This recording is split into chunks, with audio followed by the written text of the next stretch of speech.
যায় না। আল্লাহর প্রেম ছাড়াই দুনিয়ায় কারো কাছে কোনো কিছু চাই না, কারো কাছে কোনো কিছু চাই না। আজ অনুষ্ঠান ক্লিয়ার করেন, কি করে একটু কমে রাখেন। আজ অনুষ্ঠান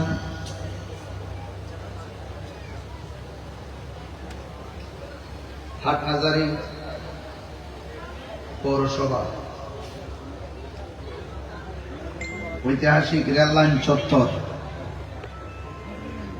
হাটহাজারী বাস স্টেশনের পশ্চিম পাশে মধ্যম দেওয়াননগর তাজদারি মদিনা সুন্নি কনফারেন্স সভাপতি আন্তর্জাতিক খ্যাতিসম্পন্ন মুজাহিদ আহলুস সুন্নাহ মুফাসসির কোরআন সিফাতুল জামিয়া গৌসিয়া মুইনিয়া কামিল মাদ্রাসার সম্মানিত প্রধান মুফাসসির হযরতুল আল্লামা মোহাম্মদ শফিউল আলম নিজামী হুজুর মুদ্দাজিল্লাহুল আলী, উদ্বোধক শিক্ষা পরিষদের সদস্য সিফাতুল জামিয়া গৌসিয়া মুইনিয়া কামিল মাদ্রাসার সম্মানিত অধ্যক্ষ পীরে তরিকত হযরতুল হাজ আল্লামা আবুল ফরা মোহাম্মদ ফরিদ উদ্দিন হুজুর মুদ্দাজিল্লাহুল আলী, প্রধান অতিথি হাদিস উস্তাদুল উলামা আহলে সুন্নাত আহলুস সুন্নাত ওয়াল জামাত মাননীয় চেয়ারম্যান হযরতুল হাজ আল্লামা কাজী মোহাম্মদ মুঈনুদ্দিন আশরাফি মুদ্দাজিল্লাহুল আলী, বিশেষ অতিথি জামিয়া আহমদিয়া সুন্নিয়া কামিল মাদ্রাসার সম্মানিত উপাধ্যক্ষ ডক্টর এ.কে.এম. মোহাম্মদ লিয়াকত আলী সাহেব, জনাব মোহাম্মদ গিয়াসউদ্দিন সাহেব, সদস্য সচিব হাটহাজারী উপজেলা বিএনপি। আমার পূর্বে আলোচনা করেছেন জননন্দিত ওয়াইজ, তারুণ্যের আইকন, বিশিষ্ট ইসলামী স্কলার হযরতুল হাজ স্নেহাস্পদ আল্লামা সৈয়দ মোহাম্মদ হাসান আল আজহারী সাহেব, এমফিল গবেষক মালয় ইউনিভার্সিটি, খতিব গৌসুল আজম জামি মসজিদ ঢাকা, বিশেষ বক্তা স্নেহাস্পদ মৌলানা বাহাউদ্দিন কাদরী সহ ওয়া মুবাল্লিগিন উলামা ইকরাম, উলামায়ে আহলুস সুন্নাহ, দূর দূরান্ত থেকে আগত আল্লাহ প্রেমিক, রাসূল প্রেমিক, ওলি প্রেমিক যুবক ভাইরা, মুরব্বী বাবাজিরা, ব্যবসায়ী বন্ধুরা, পর্দার আড়ালে নীরবে নিবৃতে বসে অবস্থানরতা আমার মা ও বোনেরা, এই বৈরী আবহাওয়ার মাঝে কোথাও না কোথাও ঝড় তুফান হচ্ছে। অনেক জায়গায় শিলাবৃষ্টি হয়, অনেক জায়গায় বৃষ্টি হয়। এই বৈরী আবহাওয়ার মাঝে আল্লাহ পাক এই হাটহাজারী পৌরসভায় ২ নং ওয়ার্ড এই মাহফিল আমাদের সকলকে একত্রিত হওয়ার সুযোগ দিয়েছেন। শুকরিয়া তার সকলে পড়ুন আলহামদুলিল্লাহ। লাখ কোটি দরুদ ও সালাম ওই নবীজি নূরানি কদম মোবারকে, যিনি হায়াতুন নবী, নূর ও নবী, গায়বের খবর দেনেওয়ালা হুজুর উপর নূর সাল্লাল্লাহু আলাইহি ওয়াসাল্লামের উম্মত হিসাবে আল্লাহ পাক আমাদের সকলকে কবুল করেছেন। এই জন্যে শুকরিয়া তান আবারও পড়ি আলহামদুলিল্লাহ। আমি খুব বেশি রাত্র করব না, যেহেতু অনেক দূর সিলেট থেকে আমি এসেছি। নোমানিয়া কামিল মাদ্রাসায় আমি দীর্ঘ ২-৩ ঘন্টায় আমাদের সাংগঠনিক আলোচনা করেছি, অনেক পরামর্শ হুজুররা দিয়েছেন, নিয়েছি। সেখান থেকে এখানে এসে খাওয়া দাওয়া করেছি। আবার আগামীকাল নোমানিয়া মাদ্রাসার বাৎসরিক সালানা জলসা, আপনাদের সকলকে অনেক মাহের আলেম ওলামাগণ থাকবেন। আপনারা সবাই আগামীকাল নোমানিয়া মাদ্রাসাতে সবাই সবান্ধবে যাবেন। আমার ভাইরা, আমার পূর্বে আলোচকগণ অনেক সুন্দর সুন্দর আলোচনা করেছেন। আমি আপনাদের খেদমতে যতটুকু আলোচনা করব, আলোচনাটুকু মনোযোগ সহকারে শুনবেন। আমার পূর্বে অনেক আলোচকগণ কোরআন সুন্নাহর আলোকে যুগের প্রেক্ষাপট অনুযায়ী জ্ঞান গভীর আলোচনা রেখেছেন। ওলামায়ে কেরামদের মধ্যে সবচাইতে অদক্ষ অযোগ্য মানুষটাকে আপনারা কি সুন্দর চেয়ার দিয়ে বসে কথা বলার সুযোগ দিয়েছেন। আপনাদের দোয়া, আপনাদের ভালোবাসা যদি থাকে তাহলে হয়তো কিছু কথা বলার চেষ্টা করব। ভুল বিয়াদবি ক্ষমা করবেন, মানুষ মাত্র ভুল হতে পারে। মনের অজান্তে কোনো ত্রুটি হয়ে গেলে ভুলটা ধরিয়ে দিবেন এবং আমার জন্য দোয়া করবেন। আমিও সংশোধনে সচেষ্ট থাকবো ইনশাআল্লাহ। আমাকে বিষয় দিয়েছেন নবী করিম সাল্লাল্লাহু আলাইহি সাল্লামের প্রেমী খোদা প্রাপ্তির পূর্ব শর্ত। এই হাদিসটা, এই শিরোনামটা আমি আপনাদের সামনে উপস্থাপন করে একটি হাদিস মুবারক আপনাদের সামনে তেলাওয়াত করব। রাসূল করিম সাল্লাল্লাহু আলাইহি সাল্লাম বলেছেন, আলা লা ঈমানা লিমান লা মুহাব্বাতা লা। যার অন্তরে আমি নবীর মহব্বত নাই তার ঈমান নাই। যার ঈমান নাই তার নামাজের দাম নাই। যার ঈমান নাই তার রোজার দাম নাই। যার ঈমান নাই তার হজের দাম নাই। ঈমান আছে, আমলের দাম আছে। ঈমান নাই, আমলের কোনো দাম নাই। এই তো প্রমাণ হয়ে গেল। আমি নামাজ পড়লাম, কবুল হওয়ার জন্য পূর্ব শর্ত নবীর মহব্বত। নবীর মহব্বত নিয়ে নামাজ পড়ুন, নামাজ দামি। নবীর মহব্বত নিয়ে রোজা রাখুন, রোজা দামি। নবীর মহব্বত নিয়ে হজ করুন, হজ দামি। শুধুমাত্র দামি নয়, আপনার চলার পথে যদি কোনো ভুল বিয়াদবি হয়েও যায়, আল্লাহ পাক আপনার গুনাহ মাফ করে দিবেন। আল্লাহ পাক কোরআন কারীমের মধ্যে বলেছেন, কুল ইন কুনতুম তুহিব্বুনাল্লাহ ফাত্তাবিউনি ইউহিব্বুকুমুল্লাহ ওয়া ইয়াগফির লাকুম যুনুবাকুম ওয়াল্লাহু গফুরুর রহিম। আল্লাহ বলছেন, ও বন্ধু, just you say if you do love Allah. আপনি বলে দেন, যদি কেউ আমি আল্লাহকে পেতে চায় সেই জন্য আপনাকে ফলো করে। রাসূল বলছেন, ফাত্তাবিউনি, আমাকে অনুসরণ করো। ফলো মি, আমাকে অনুসরণ করো। অনুসরণ করলে কি হবে? অনুসরণ করলে আল্লাহ পাক রব্বুল আলামিন তোমাদেরকে ভালোবাসবেন। ভালোবাসার ধরনটা কি হবে? তোমাদের গুনাহগুলো মাফ করে দিবেন। সুবহানাল্লাহ। তাহলে আমাদের নবীজিকে ভালোবাসলে খুশি হয় কে? আল্লাহ। ওয়া রাফা'না লাকা যিকরাক, নবীর সম্মান বাড়িয়েছেন কে? আল্লাহ। There is no god but Allah, Muhammad is the messenger of Allah. আল্লাহ ছাড়া কোনো মাবুদ নাই, আমার নবী হলো আল্লাহর বন্ধু। চিৎকার করে বলেন সুবহানাল্লাহ। মনে বড় কষ্ট লাগে। অনেক মানুষ আছে যারা বলে লা ইলাহা ইল্লাল্লাহ মুহাম্মাদুর রাসূলুল্লাহ সাল্লাল্লাহু আলাইহি ওয়াসাল্লাম, এই কালিমা নাকি পাশাপাশি লেখা যাবে না। তখন আমি I thinking about this situation, আমি এই বর্তমান প্রেক্ষাপট অনুযায়ী অবস্থা নিয়ে খুব চিন্তা করতেছি। কেন করতেছি? এই জন্য মুখে দাঁড়িয়ে আছে, মাথায় পাগড়ি আছে, মাথায় টুপি আছে, 5 ওয়াক্ত নামাজ আছে, হজ আছে, যাকাত আছে, কোরআনের কথা বলে, হাদিসের কথা বলে, সুন্নাহর কথা বলে, সবই বলে।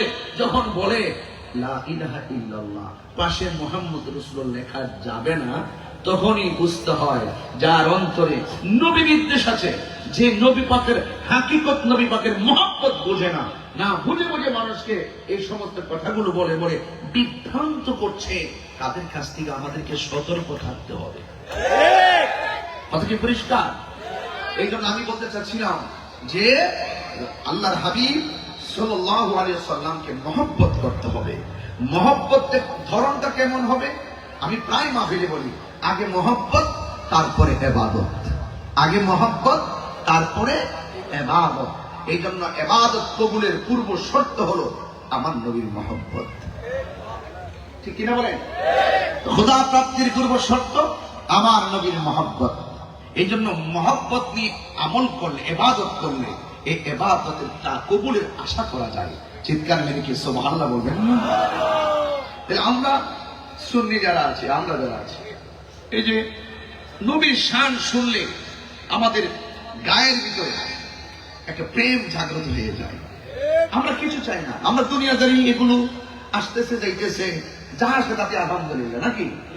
যখন দেখি কেউ নবীর পক্ষে কথা বলে, সে যে কোনো অঙ্গলের হোক না কেন, ওই কথাটাকে আমরা হৃদয়ে ধারণ করে ফেলি। যেমন সংসদে যখন হানজালা, যদি কমই ধরনের হতে পারে, হানজালা যখন ওই সংসদে দাঁড়িয়ে বলছে যে রাসূলুল্লাহর বিরুদ্ধে যারা কথা বলবে, আল্লাহর হাবিব সাল্লাল্লাহু আলাইহি ওয়াসাল্লামের বিরুদ্ধে যে কথা বলবে, তার বিরুদ্ধে সর্বোচ্চ আইন প্রণয়ন করতে হবে। আমাদের বুকটা পড়ে গেছে। সে যখন বলছে যারা রাসূলুল্লাহকে শেষ নবী মানবে না, তাদেরকে অমুসলিম ঘোষণা করতে হবে, আমাদের কলিজাটা ভরে গেছে। কথা বলা ঠিক না? এগুলো আমাদের সুন্নতের কথা, হাজার জনম ধরে সেটা লালন করেছি। আমরা তো সেটাই চেয়েছি, রাসূলুল্লাহর বিরুদ্ধে যাই কথা বলুক না কেন, কে কোন দল করে আমি জানি না, রাসূলুল্লাহর বিরুদ্ধে কথা বললে ঐক্যবদ্ধভাবে বাংলাদেশের আইন অনুযায়ী তার বিরুদ্ধে প্রোটেক্ট করতে হবে। কথা বলেন ঠিক না?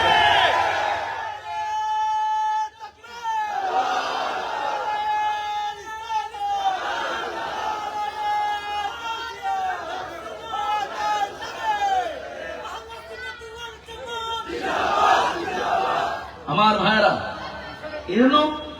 এই জন্য যে আল্লাহর হাবিব সাল্লাল্লাহু আলাইহি ওয়াসাল্লামের প্রেমী খোদা প্রাপ্তির পূর্ব শর্ত, যিনি আমার জান, আন-নাবিয়্যু আওলা বিল মুমিনিনা মিন আনফুসিহিম, যিনি আমাদের জানের চাইতেও আরো নিকটে।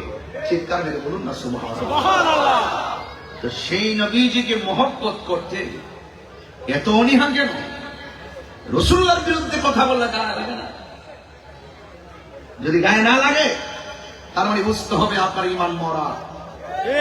ঈমান কি মরা? যার ঈমান মরা তার আমলও মরা। জান্নাতের আশা করা যাবে না। এই জন্য আমার ভাইরা, আমি শুরুতে যে কথাগুলো বলতে চাচ্ছি, বোঝাতে চাচ্ছি, নবীর মহব্বত। লাকাদ কানা লাকুম ফি রাসূলিল্লাহি উসওয়াতুন হাসানাহ। নবী পাক হলো আমাদের জন্য মডেল। নবী পাক সাল্লাল্লাহু আলাইহি ওয়াসাল্লাম হলো অবশ্যই আমাদের জন্য উত্তম আদর্শ।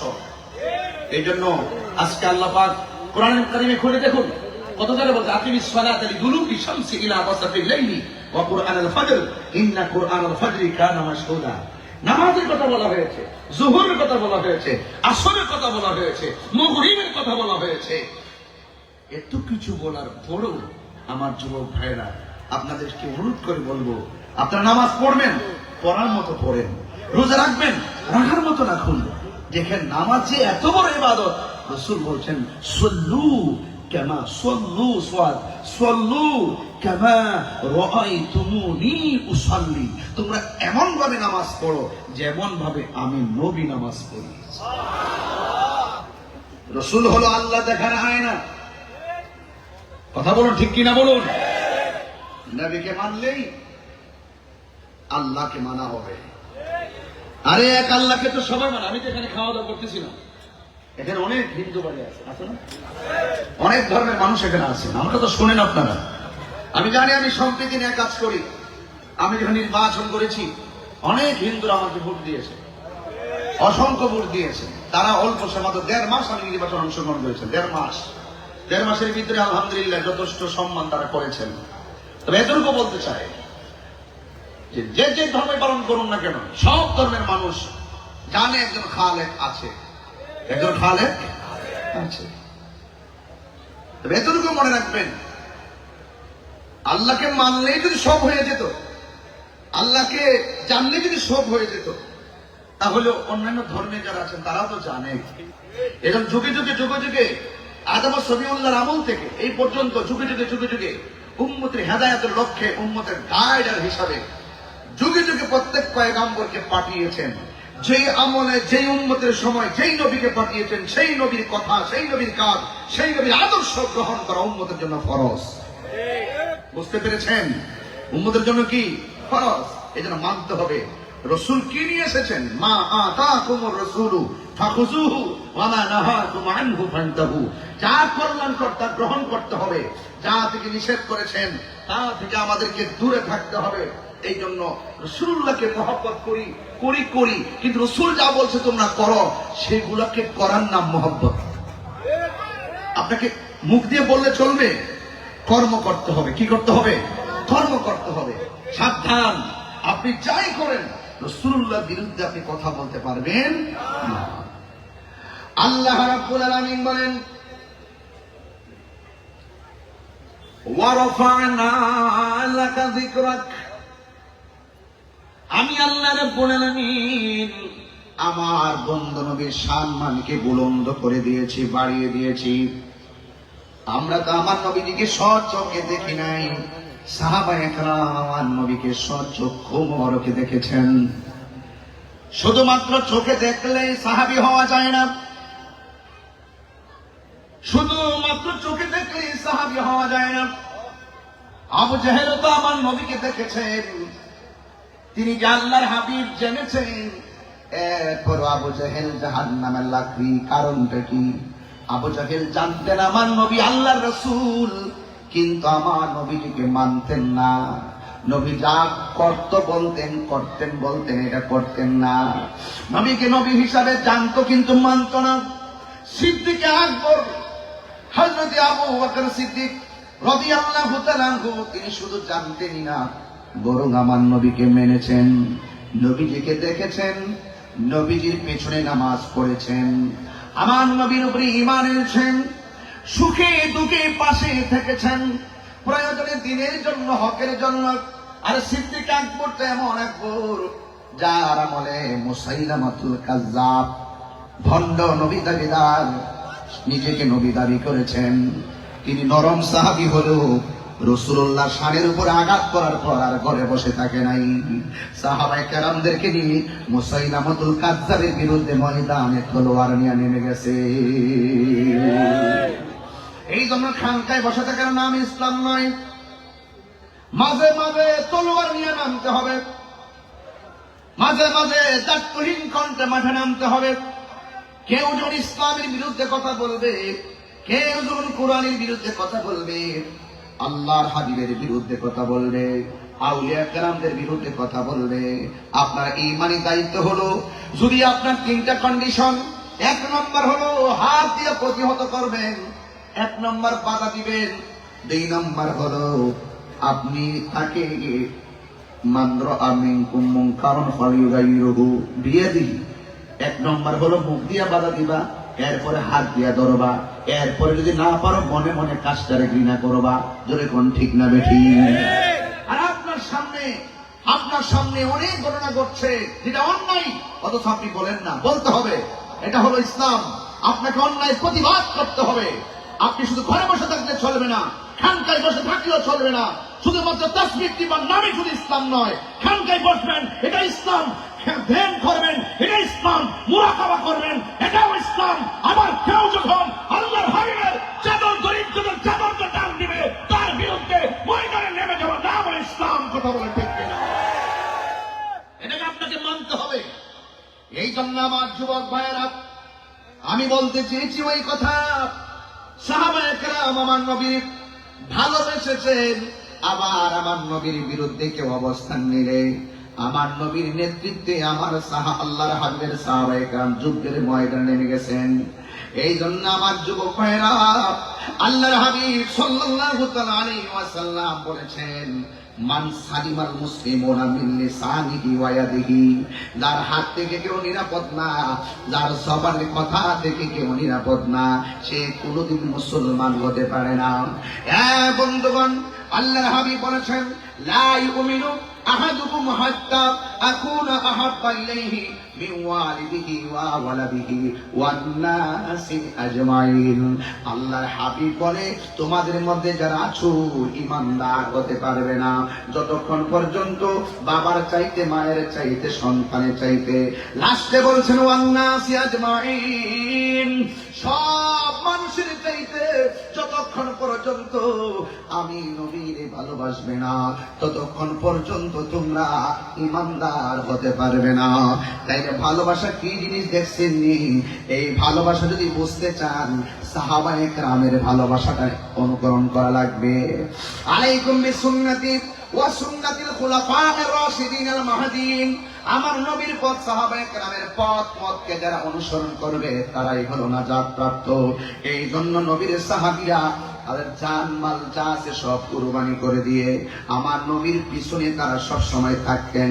যখন কাফেররা ইসলামের নাম নিশানা মুছে ফেলার জন্য যখন তারা উদ্যত হতেন, আল্লাহর হাবিব সাল্লাল্লাহু আলাইহি সাল্লাম যখন বলতেন, তখন সাহাবায়ে কেরাম সব পিছনে ফেলে দিয়ে ইসলামটাকে বুকে ধারণ করে জিহাদের ময়দানে চলে গেছেন।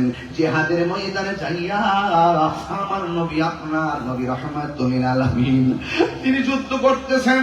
আল্লাহর হাবিব সাল্লাল্লাহু আলাইহি সাল্লামের জীবনে প্রায় 27টা যুদ্ধে আল্লাহর হাবিব সরাসরি তলোয়ার নিয়ে মাঠে নেমেছেন। এইগুলাকে বলা হয় গাজওয়া। ও বন্ধুরে, আল্লাহর হাবিব যুদ্ধের ময়দানে নেমেছেন কাফেরদের বিরুদ্ধে যুদ্ধ করার জন্য। কিন্তু আল্লাহর হাবিব নিজে নিজে প্রথম নামে নাই, যখন কাফেররা ইসলামের নাম নিশানা মুছে ফেলার জন্য, আল্লাহর হাবিবকে নস্যাৎ করে দেওয়ার জন্য ওরা যখন গোপনে উপরে যখন ঘোষণা দিয়েছে, আল্লাহর হাবিব তো আল্লাহর কথা ছাড়া তিনি সিদ্ধান্ত নেন না। আমার আল্লাহ রাব্বুল আলামিন কোরআনে বলছেন, আল্লাহ রাব্বুল আলামিন কোরআনের মধ্যে বলে দিয়েছেন, ওয়া মা ইয়ানতিকু আনিল হাওয়া ইন হুয়া ইল্লা ওয়াহিয়ুন ইউহা। আল্লাহর কথা ছাড়া আমার নবী কোনো কথা বলে না। উপেনে গোপনে যারা ষড়যন্ত্র করে, সব ষড়যন্ত্রের জবাব দিবেন কে? আপনি যতই চালাকি করেন না কেন, ওয়াল্লাহু খায়রুল মাকিরিন। সব চালাকি অন্তরে যা ধারণ করেন না কেন, আমার আল্লাহ সব কিছুর ফয়সালাকারী। এই জন্য আমার যুবক ভাইয়েরা, রাসূল প্রেমী হলো খোদা প্রাপ্তির পূর্ব শর্ত, এটাই সঠিক। কারণ আমার নবীর মহব্বত যার অন্তরে থাকে তারা সাহাবায়ে কেরাম হয়ে যায়। নবীর মহব্বত যার অন্তরে ছিল তারা তাবি হয়ে গেছে। নবীর মহব্বত যার অন্তরে ছিল তারা তাবি হয়ে গেছে। আইএমএ মুজতাহিদিন হয়ে গেছে, আইএমএ মুতাকাদ্দিমিন হয়ে গেছেন, সলফে সালিহিন হয়ে গেছেন, কুতুব হয়ে গেছেন, আবদাল হয়ে গেছেন, গৌস হয়ে গেছেন, আবার আল্লাহর ওলি হয়ে গেছেন। এই জন্য নবীর মহব্বত যার অন্তরে থাকে, অন্তত পক্ষে সে ঈমান নিয়ে কবরের মধ্যে যেতে পারে। আর নবীর মহব্বত যাদের অন্তরে থাকে না, মৃত্যুকালে কালিমাও তার নসিব হবে না। ঠিক কি না বলেন?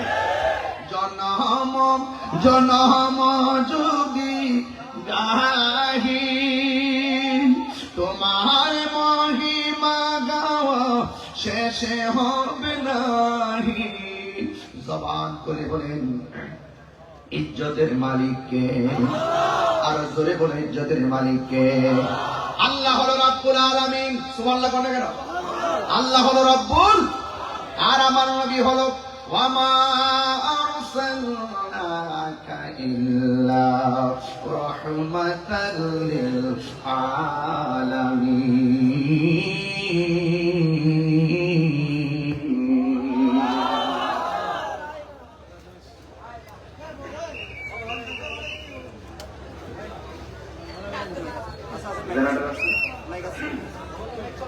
সবাই বলেন লা ইলাহা ইল্লাল্লাহ, লা ইলাহা ইল্লাল্লাহ, লা ইলাহা ইল্লাল্লাহ, লা ইলাহা ইল্লাল্লাহ, লা ইলাহা লা ইলাহা ইল্লাল্লাহ মুহাম্মাদুর রাসূলুল্লাহ সাল্লাল্লাহু আলাইহি ওয়াসাল্লাম।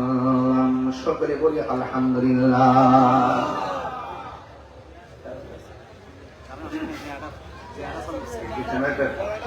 আপন করে তো সকলে বলি আলহামদুলিল্লাহ। আপনাদের কষ্ট হচ্ছে? কষ্ট বুঝতে অসুবিধা হচ্ছে? আমরা যে নবীকে ভালোবাসি কোনো সন্দেহ আছে? কারা কারা ভালোবাসেন একটু হাত তুলেন তো দেখি।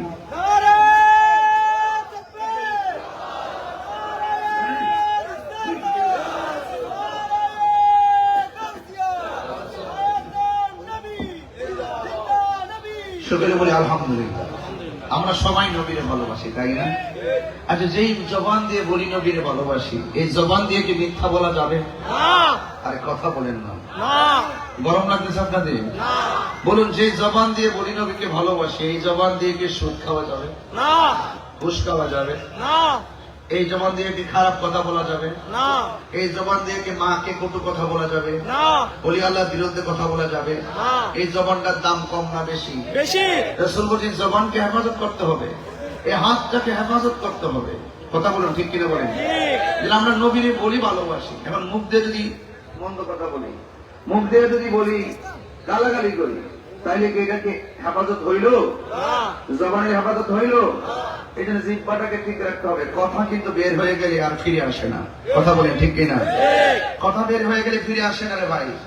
এই জন্য অনুরোধ করবো, এই যে যুবক ভাইরা যারা এমাইজিং ফিগার আছেন, যুবক একদম তাগড়া যুবক যারা আছেন, আপনাদেরকে বলবো, অনুরোধ করে বলবো, যে জবান দিয়ে আল্লাহর কথা বলবেন, যে জবান দিয়ে রাসূল পাকের কথা বলবেন, এই জবান দিয়ে কখনো নেশা জাতীয় দ্রব্য ঢোকাবেন না। আমাদের হাসান আজহারি বলে গেছেন, যুব সমাজ ধ্বংসের অনেক কারণ বলে গেছেন, এগুলো আপনারা ফলো করবেন কথাগুলো। এই যে দেখেন আজকে এই যুব সমাজগুলো, ওয়াজে তো অনেক লোক আসছেন, আপনারা জানেন যে আমি নরম বক্তাও আবার গরম বক্তাও।